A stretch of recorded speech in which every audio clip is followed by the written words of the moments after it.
भगवान ने कहा कि मतलब जिस विधा आपका हित होगा वही मैं करूँगा, दूसरा कुछ नहीं करूँगा। हमारा वचन कभी असत्य नहीं होता है। और हे गोविंद सुनिए, रोग से व्याकुल रोगी को पथ मांगे तो वैद्य उसे नहीं देता है। इसी प्रकार मैंने भी तुम्हारा हित करने की ठान ली है। ऐसा कहकर भगवान अंतर्ध्यान हो गए। अब माया के वशीभूत हुए मुनि ऐसे मूढ़ हो गए कि भगवान की स्पष्ट वाणी को भी न समझ सके। ऋषिराज नारद जी तुरंत वहाँ गए जहाँ स्वयंवर की भूमि बनाई गई थी। उनको लग रहा भगवान मेरा हित करेंगे, मतलब मेरे मन का काम करेंगे। भगवान हित तो कर ही रहे हैं, लेकिन वो नारद जी सोच रहे हैं भगवान मेरे इच्छा अनुकूल काम जो है करेंगे। सब लोग वहाँ, राजा लोग सब सज धज के बैठे हैं अपने अपने आसन पर। और मुनि मन ही मन प्रसन्न हो रहे हैं कि मेरा रूप बड़ा सुंदर है, मुझे छोड़ कन्या भूलकर भी दूसरे को नहीं बरेगी। कृपा निधान भगवान ने मुनि के कल्याण के लिए उन्हें ऐसा कुरूप बना दिया कि जिसका वर्णन नहीं हो सकता है। पर यह चरित्र कोई भी न जान सका। सबने उन्हें नारद जानकर ही प्रणाम किया। सबको वो नारद के रूप में दिख रहे हैं, लेकिन उनका रूप ऐसा कुरूप बना दिया भगवान ने कि कन्या जो है उनको बरे ना, मतलब उनको बंदर का रूप दे दिया था। हरि माने हरि, उन्होंने हरि का रूप मांगा था ना, हरि का एक अर्थ जो है बंदर भी होता है, तो इसलिए भगवान ने उनको बंदर का रूप दे दिया था।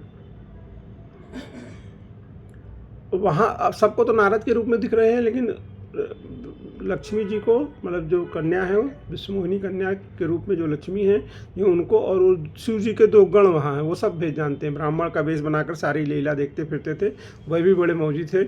नारद जी अपने हृदय में रूप का बड़ा अभिमान लेकर जिस समाज में जाकर बैठे थे, ये शिव जी के 2 गण भी वहीं बैठ गए। और ब्राह्मण के वेश में होने के कारण कोई उनको जान नहीं सका कि ये कौन है। वह नारद जी को सुना कर व्यंग वचन कहते थे कि भगवान ने इनको अच्छी सुंदरता दी है, इनकी शोभा देखकर राजकुमारी रीझ जाएगी और हरि जानकर इन्हीं को खास तौर से भरेगी। नारद मुनि को मोह हो रहा था क्योंकि उनका मन दूसरे के हाथ में था। ये बहुत अच्छी बात कही भगवान ने, तुलसीदास जी ने, मुनि ही मोह मन हाथ पर आए। जब आदमी मोह में फंस जाता तो उसका मन जो है दूसरे के हाथ में हो जाता है। सबसे सुखी आदमी वही है जिसका मन उसके हाथ में है, और सबसे दुखी आदमी वो है जिसका मन दूसरे के हाथ में है। तो उसके दूसरे के हाथ में चला गया, माया के बस में था। शिव जी के गण बहुत प्रसन्न होकर हंस रहे थे। यद्यप मुनि की अटपटी बातें सुन रहे थे, पर बुद्धि भ्रम में भर गई थी। जब भी मतलब जो है कामना युक्त हो जाता है तो बुद्धि जो है, श्रीमद् भागवत गीता में कहा है कि बुद्धि अव्यवस्थात्मिका हो जाती है और अनंत प्रकार की बुद्धि हो जाती है। और जब हृदय कामना शून्य रहता है तो बुद्धि व्यवसात्मिका रहती है और एकमात्र परमार्थ में ही लगी रहती है, ईश्वर में ही लगी रहती है।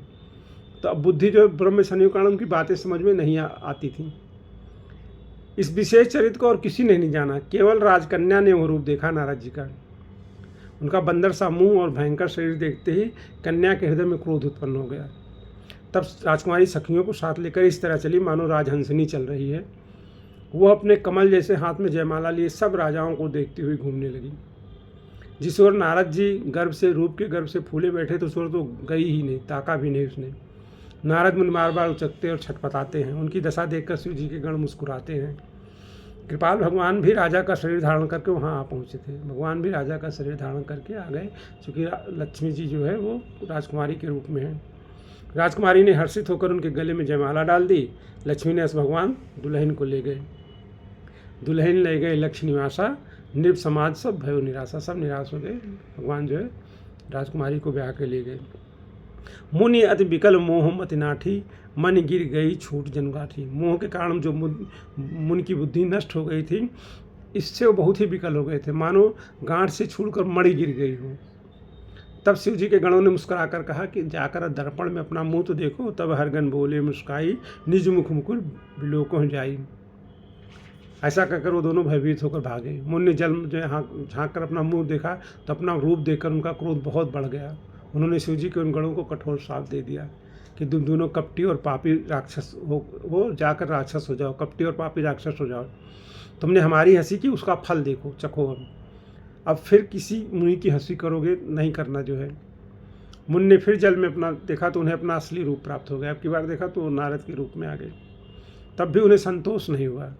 उनकी जब कामना की पूर्ति नहीं होती, क्रोध उत्पन्न होता है। भगवान में गीता में कहा है कि कामना की पूर्ति नहीं होती तो क्रोध उत्पन्न होता है। जब क्रोध उत्पन्न होता है तो बुद्धि नष्ट हो जाती है।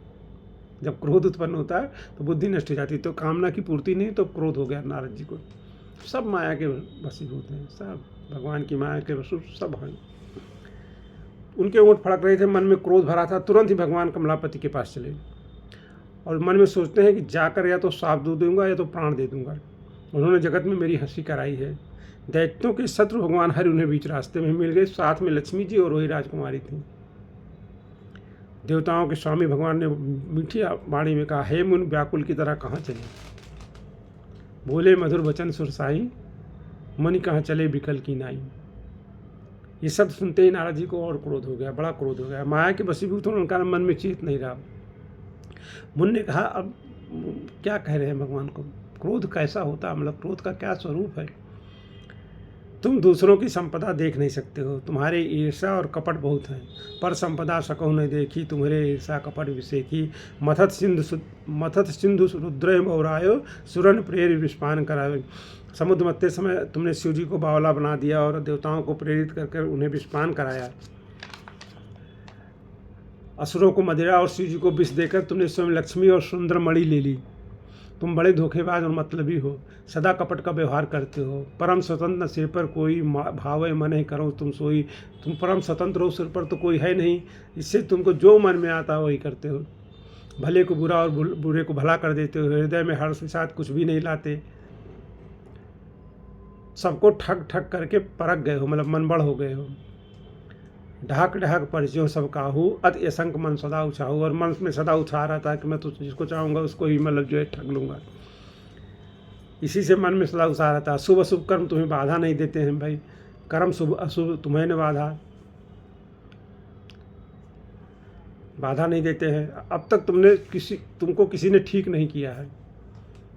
अब की बार तुमने अच्छे घर बना दिया है, अब की बार तुमने अच्छे घर से पंगा लिया है। अब तुमको पता चलेगा, अब तुम अपने किए का फल पाओगे।